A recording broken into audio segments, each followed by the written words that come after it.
Everybody have access to a copy of this?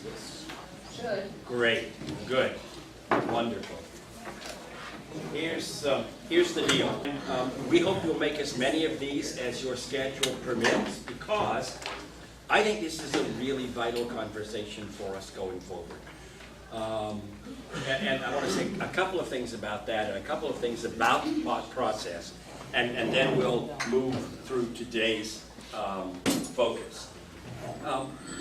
I have said often, but probably not often enough, that there are many people at Trinity, as in most congregations in transition, who think that the most important thing they are doing as they move through the transition is calling a pastor. I want to tell you that that's a lot like a young woman thinking that the most important thing she'll do in life is pick a husband. Hopefully it's important, but hopefully it's not her identity, her future, her focus. Having a partner is a wonderful gift, but that's not what life is about alone. When I have people who come to me for premarital counseling and they say to me, I'm so thrilled with my spouse-to-be, I simply want them to guide my life. I always gasp and swallow hard. Right, Linda? No. Right. The truth is that's really dangerous turf.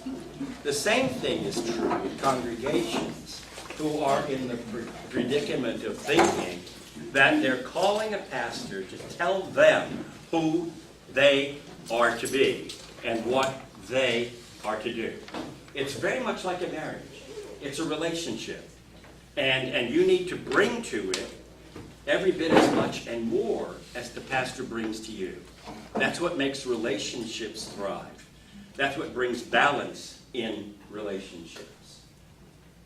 I spent some time in a seminar yesterday morning with the bishop, and he quoted a fellow in an African-American congregation who was talking to the new pastor who had recently arrived. And he said to the pastor, you know, I'm in that B group. And the pastor said, I don't know what that is. And he said, well, I'll tell you. I'm in that group that be here when you got here, and will be here when you're gone. And that's a really important observation. You are the congregation of Trinity Lutheran Church. You call a pastor to aid you, to guide you, to serve you, and to help you serve others. And those are important opportunities and gifts. But you are the congregation. And this process is to help you identify your characteristics, your vision, and your expectations for the future. What the next chapter of the ministry at Trinity Lutheran Church in town and country is to be. And the better you know that, the better decision you can make about whether a pastor you are considering fits the needs and skill sets that you need to call forth in order to be served well. So that's what's important about this conversation. And so I'm going to try to help you walk your way through it. I'm going to tell you why it's somewhat different than most of the transitional conversations that get done. And I'll answer any questions you have in the process. But so far, anything you want to ask or any comments you want to make as we begin? Okay, this isn't a sermon. You're allowed to dialogue. That's what makes the conversation richer, so don't feel shy. The process I'm using belongs to a pastor named Will Mancini. Don't confuse him with Henry. Will Mancini is a longtime pastor and now a full-time church consultant. And he has put together a process called Church Unique. And what's important about that process is that it argues that as we move into the 21st century, churches are more than ever, distinct personalities, unique communities with particular contexts and particular kinds of missional and ministry opportunities. So what he argues is that the temptation we always have, and this is true of pastors as much as congregational members, the temptation we have to go to websites and to see what other churches are doing as a way of deciding about our future is as misguided as an individual wanting to use somebody else's Minnesota multiphasic personality test as a description of who they are and how they relate to the world. It doesn't fit. It doesn't work. And one of the things Mancini said is that he's horrified by how many websites you go to these days who literally have a description of the ministry at Willow Creek or Saddleback or some other major mega church as their descriptor. This is what we do, this is who we are. That can't be true. It takes a mega church to do those kinds of things and to be that way in the world. And that doesn't fit the uniqueness and the particularity of congregations and communities who are as different as the personalities and relationship capacities of individuals in the world. And you'll hear me say that pretty regularly as we talk. Making sense so far? Okay. Mancini used a wonderful image when I was working with him in a seminar that I just want to share with you because it suggests that sometimes in our planning and visioning, we don't recognize the things that limit or distort our focus. And he talked about a farmer who was out in a pumpkin field early in the season when there were all of these little blossoms on the vines. And as he was walking among the rows, he walked across a mason jar that was just kind of tossed there. And just on a whim, he picked up the mason jar and walked over to the vine and put the end blossom of the vine down in the mason jar and kept on walking and forgot all about it. And months later, when he was out beginning to harvest the pumpkins, he came across this mason jar that he had long since forgotten and saw it was completely filled with this strangely shaped orange mass. This pumpkin had grown inside the jar and was now forever encapsulated in the mason jar. Couldn't even come out, it had grown so tightly to its confines. But he said what was fascinating to him, and he never thought about this when he was putting the blossom in the jar, what was fascinating to him is that the pumpkin had taken the shape of the mason jar. It no longer looked round and sort of variegated, and you couldn't see the seams on the pumpkin as you normally can. It had grown to fit the confines of the jar in which the blossom had been housed. He says that one of the challenges with ministry in church is that we often don't recognize the boundaries, the jars in which we are blossoming and growing. And so as we work through this process, we are challenged to see how we have become who we are and how we sometimes allow artificial limits and expectations and practice to limit our perspective and to distort the shape that God intends for us. So it will be helpful for us as we talk together to try to occasionally catch a glimpse of the jars in which we grow and the ways in which our normal development gets constricted by some of the expectations, some of the experiences, some of the fears and anxieties we live with. going to stop again. Questions or comments about either of those things before we look at today's lesson?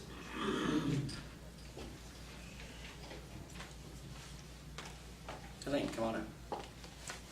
I guess maybe that's the danger of looking back and saying, gee, I wish we were like we used to be 20 years ago when I came here, and that type of thing.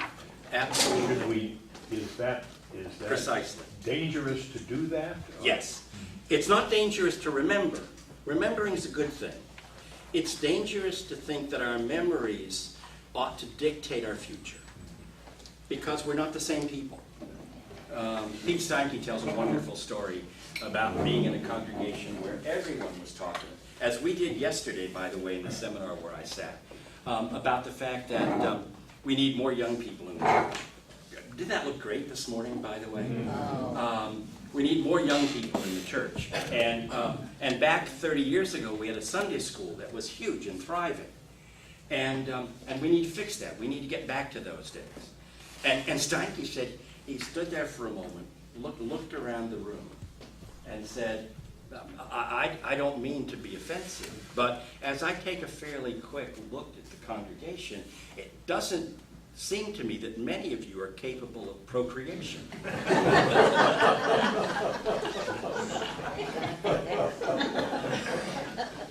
Wanting to be in a situation that was physically and relationally possible 35 years ago, or 45 years ago, or whatever it is, doesn't help us to think about who we are and how we minister today. Pastor, who created this structure? Is this done locally or outside of Trinity? The pamphlet you have is mostly my digest of a book called Church Unique by Will Mancini. And he's a consultant to churches who deals with them in times of transition or major rethinking of ministry. He normally charges somewhere between $25,000 and $35,000 for his efforts. The good news is that because he did a seminar for those of us who are intentional interim ministries, there was a global conference here 2 years ago, and he spent several days with us. He gave us the capacity of doing these in the ministries we're helping transition. So that's where the foundation of our conversation comes from. It's not exclusively his stuff, so don't blame him for everything. But this is where many of the specifics in that brochure come from.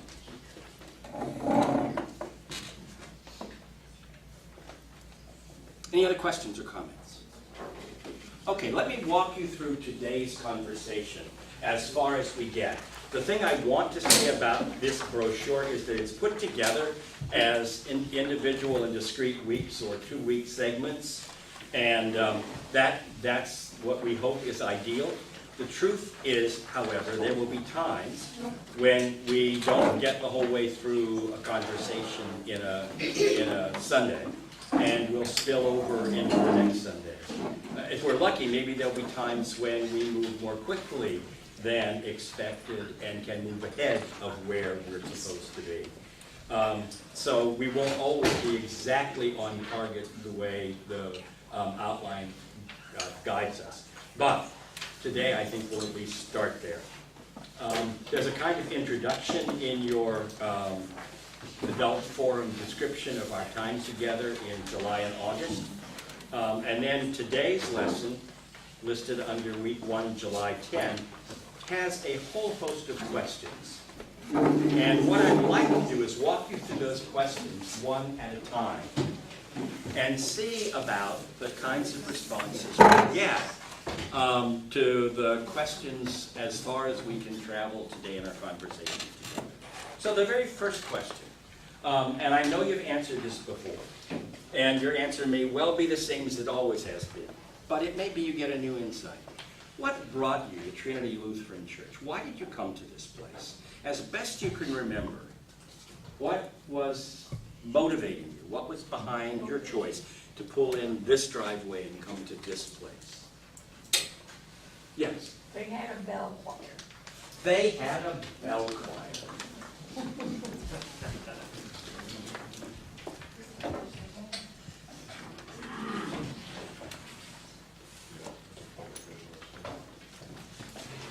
They had a bell choir. That's, the one we have now is a junior sort of expression. But wouldn't it be fun? Yes. Our son Phil was the age of these kids who were here today or younger, and there was a youth group. A youth program that drew you in.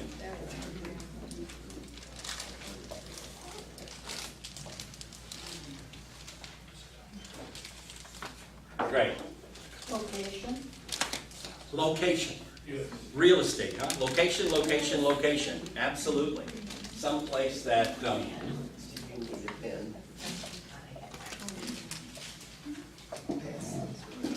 people naturally go to churches that are convenient and nearby.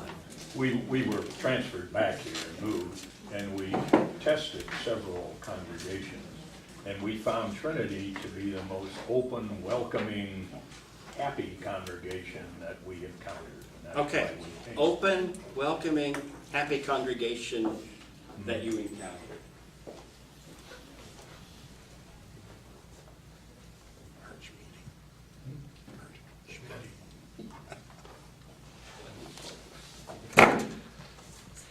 I piggyback on that Yes. as well, in that we did the same thing, transferred back, visited several different congregations, and the only one that we received immediately after coming, a call from a member, not a pastor, and Steve Rock came, sat down with us, and so it comes into that open, welcoming. Can I say immediate contact as a visitor?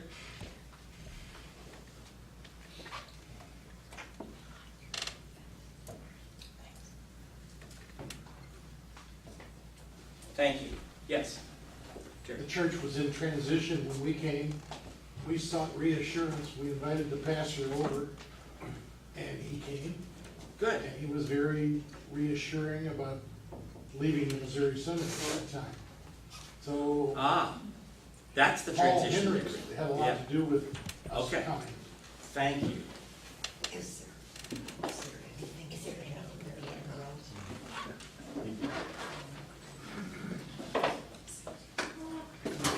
Invited him over, he said, sure.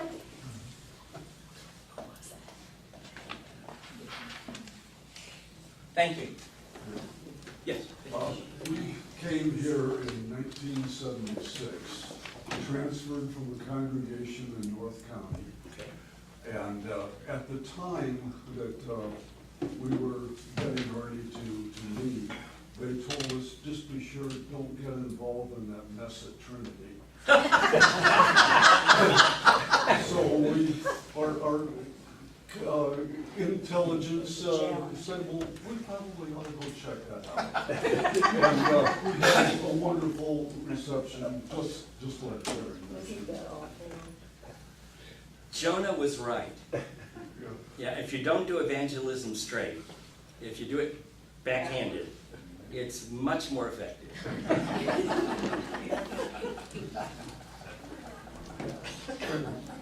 Would you put that under the congregational hospitality or under the response you got from the leader? Both of them. Okay. They were both key to our reception.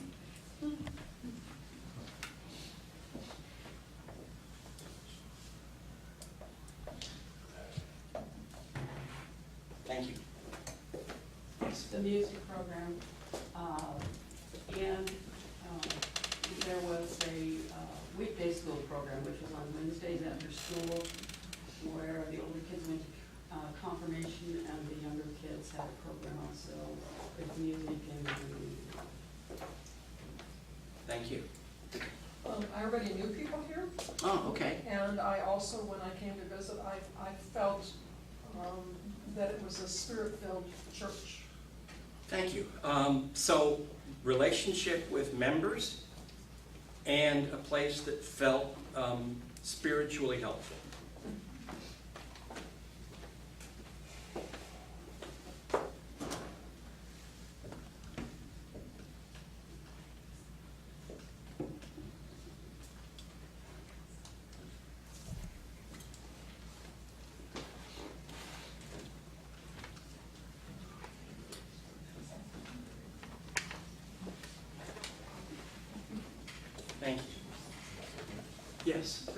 It's not up there yet, so I'm gonna add, one of the things when we visited really was the preaching and teaching by the pastor.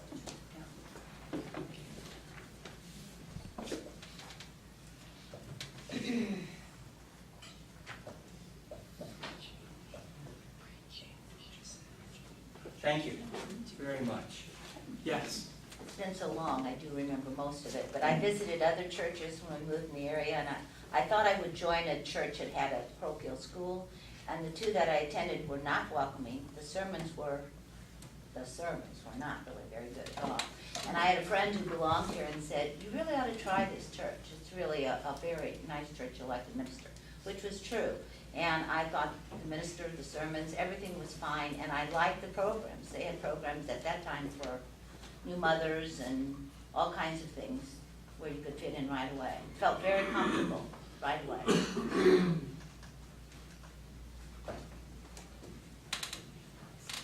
And preschool, yes. Love the preschool. That's true, preschool was another big thing. Thank you. There was this one teacher, Thank you. Dan, remember two more besides the youth program, we had friends who were already here at the Jansens who had kids along with Bartolo's age, so that was one. And there was a gentleman named Arch Meading who was the greeter beyond greeters at the door every Sunday, never missed a hand, and he organized the bridge group. Aha. And he was here about 2 Sundays ago. Was And he? visited he and Jan.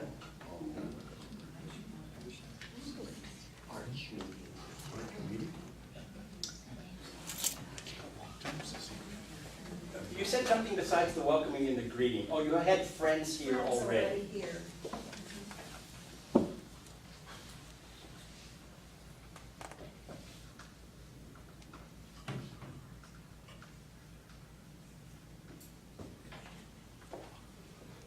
Great. I got a list. Do I need to sit down? Okay. Good preaching by Art Going, Okay. good liturgy by Art Going, great music by Bruce Van Zandt. But then the topper was, find bright people who dig all that.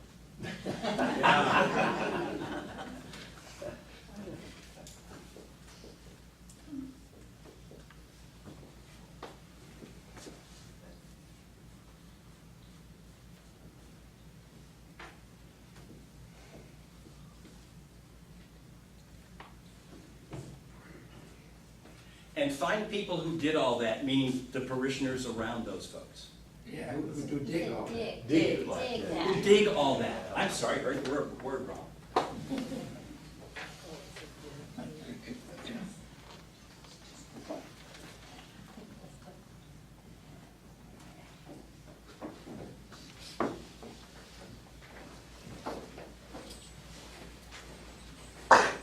Good. That pretty much it? We good? Okay. I'd like to take just a moment to step back with you from that series of lists. And I've grouped them intentionally in a way that I hope makes it easier to see that they have some stuff in common. And I want you to think about what it is we as a group are saying about the things that appeal to us as we were looking for a church and wanting to find a church home. If you were to generalize what each of those lists tends to have in common, what would you come up with?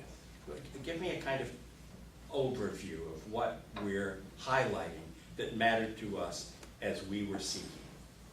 Personal relationships. Hang on one second, I'm sorry. Programs, community. Okay, let's pick up that program. I'll be right back.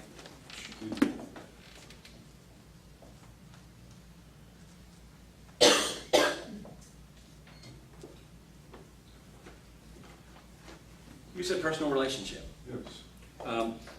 Say it just a little bit more so I know which way you mean Well, that. just, it became an atmosphere of home. Ah, okay. So it all of a sudden felt like you were part of Yeah. these I relationships. belong. And you belonged here. Community. Family, Fellowship, community, and stuff. Okay? Okay.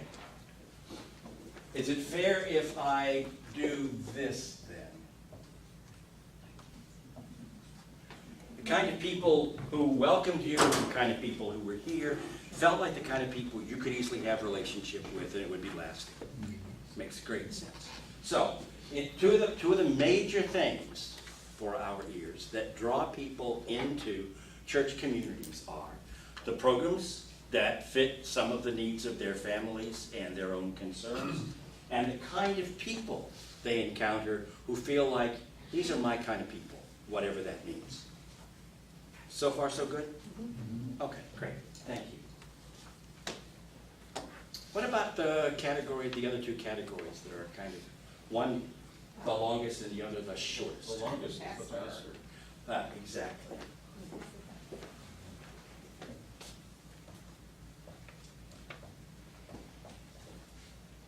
And what I'm going to do is connect these two lists with what I think they have in common, which has to do with personality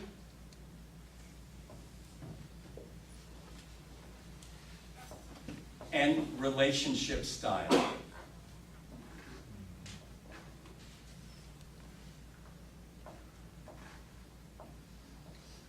Does that sound fair?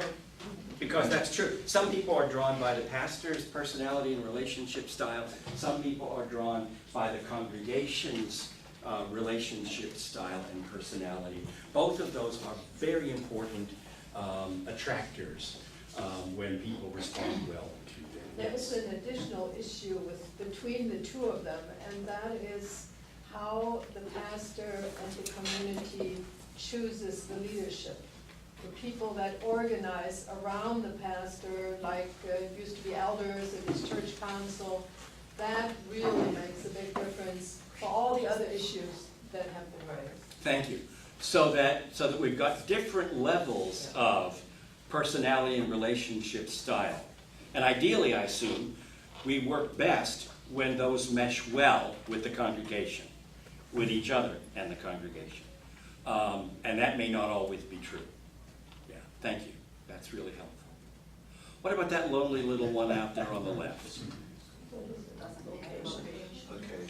Oh, I think that's important.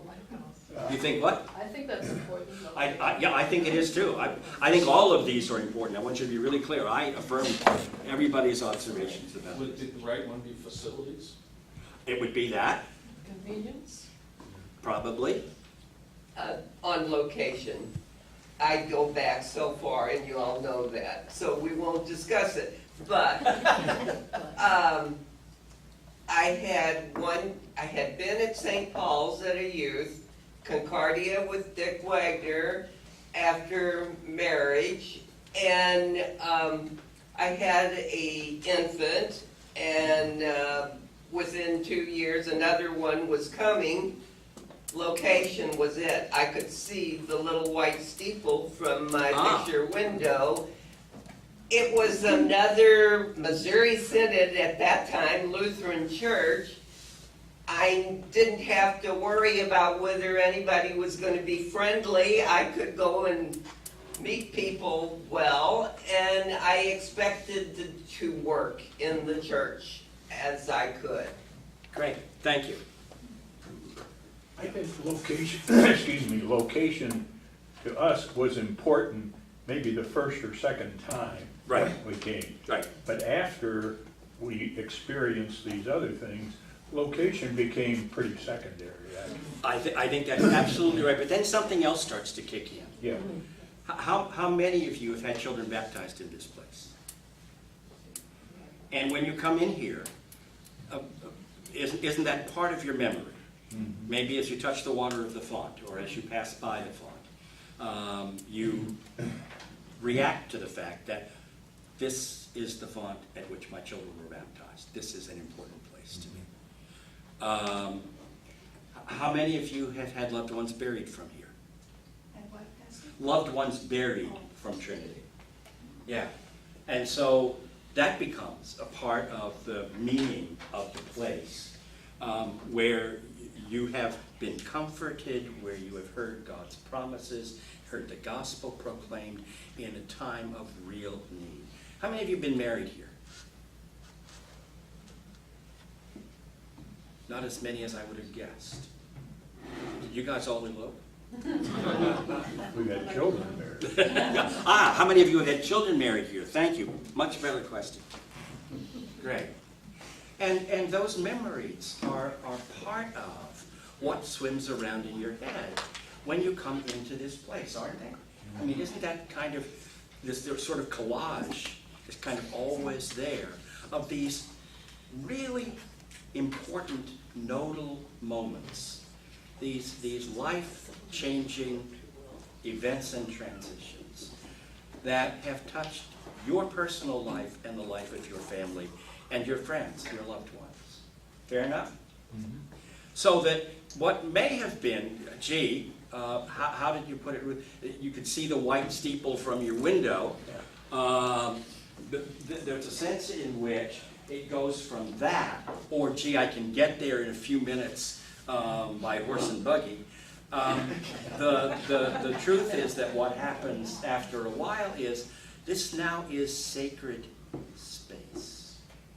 This space is where the heights and depths of my existence have publicly played out.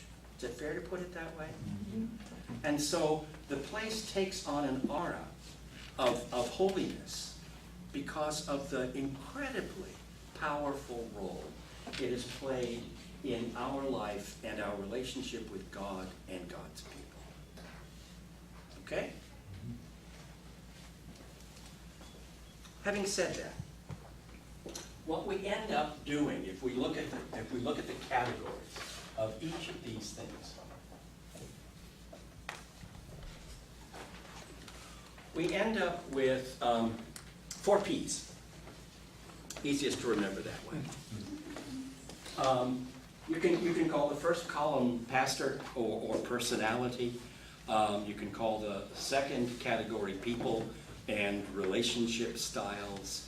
You can call the third category program, the actual ministry programs that attract or keep you. And finally, place. Sound like a reasonably fair descriptor of the things we highlighted as important in our decision-making process? Good, thank you. What Mancini argues, and I think very credibly, is that if you think of the church as a building that includes all of this stuff, what we have just described is the typical human stuff that attracts us to individuals and groups and things in the community, things to do. In any number of important organizations. You know, we could be talking here about the Lions Club. We could be talking about Kiwanis. We could be talking about AAUW. We could be talking about any number of really well-intended, well-meaning, and well-functioning organizations that draw people in, that provide community and relationship, and that do good things in the larger environment. Is that fair to say? Most of these really do fall into that category. That doesn't make them bad. It just means that they are essentially secondary issues when it comes to the question of what church is about, what church calls us to.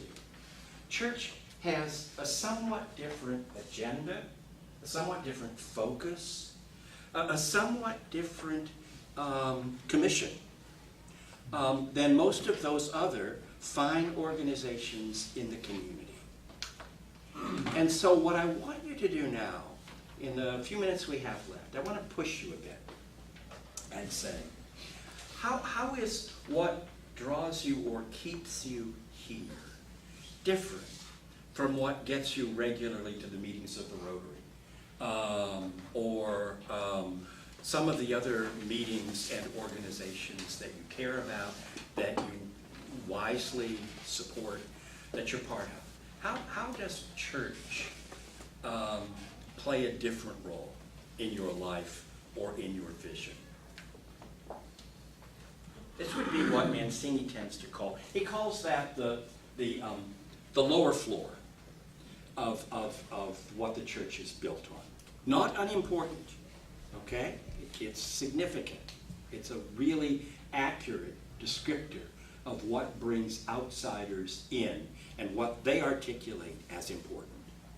Having said that, what is it that as church we offer, we seek, that brings us to this kind of place? Anybody? God, worship. God, worship. Who worship their God.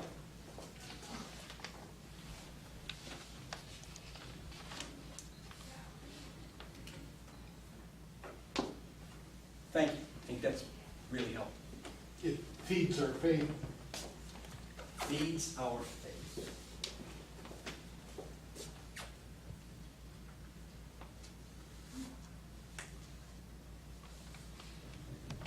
That's a really important one. I think sometimes we underestimate it.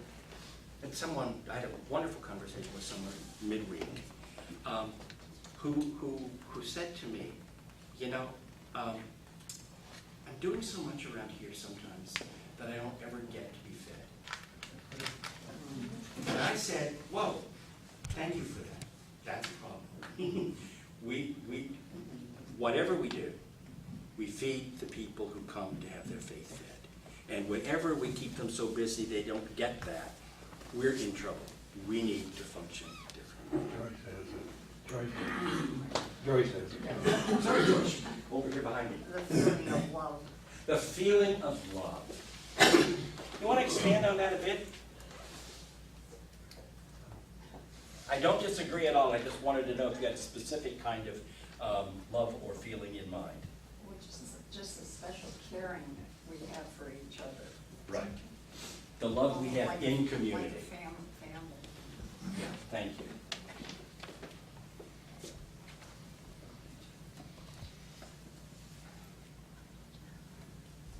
Yeah, ideally, we in the church have a different level of relationship with each other than many organizations that do good things. You know, there aren't many places where you go to your meeting every week and have to greet someone, shake their hand, give them a hug, make them feel welcome and important as part of who we are, as part of our identity. And worship encourages us to do that on an absolutely weekly basis, every time we're together. Interesting. Other thoughts? Yes, please. Pastor, I think it gives a sense of grounding and certainty in a lifetime of nothing but uncertainty. Oh, And it thank provides you. a good grounding and foundation. Thanks, that's really helpful. So that it gives us a foundation and a certainty that other organizations... There's somewhere you can come and you have a community around you when Right. things are going crazy, then Yep. you know it gives you balance and something you can count on. Thank you.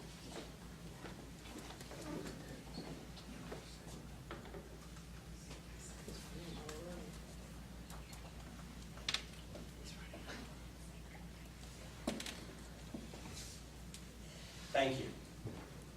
Yes. I think a commonality of faith and belief is part Ah. of it as well. A sense that the community stands together in those things we believe. Yeah, Okay. a common faith. Yeah.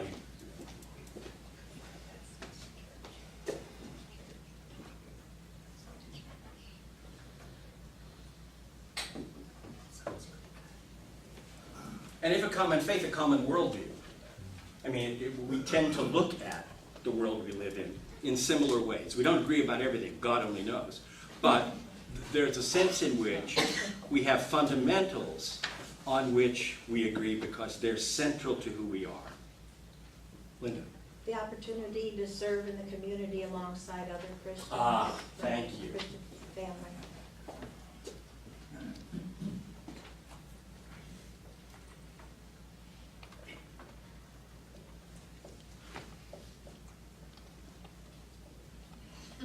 Serve community together. Thank you. Anything else for that upper, yes, please, Vicki. Place where we are all the same, we all come the same. Say more, because I think I know what you mean, but I want to be sure. We all have sinned and fall short of the Thank glory you. of God. I was So we hoping are- that's where you were going. We come and we Yeah. are all Yeah, the same, I know that I'm a sinner, and I know that I'm not alone. right? Yeah, thank you. We all come as beggars. That's maybe stronger than you might have put it, but there's a sense in which that's true.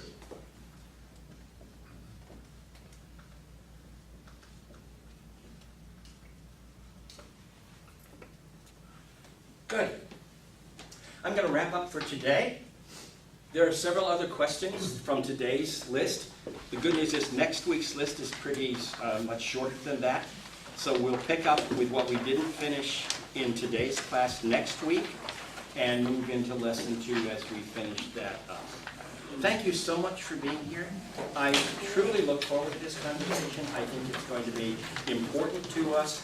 I think that the most important thing we can do going forward is to understand that we are a community together and that we stand in many important things in the same place. Go in peace, serve the Lord.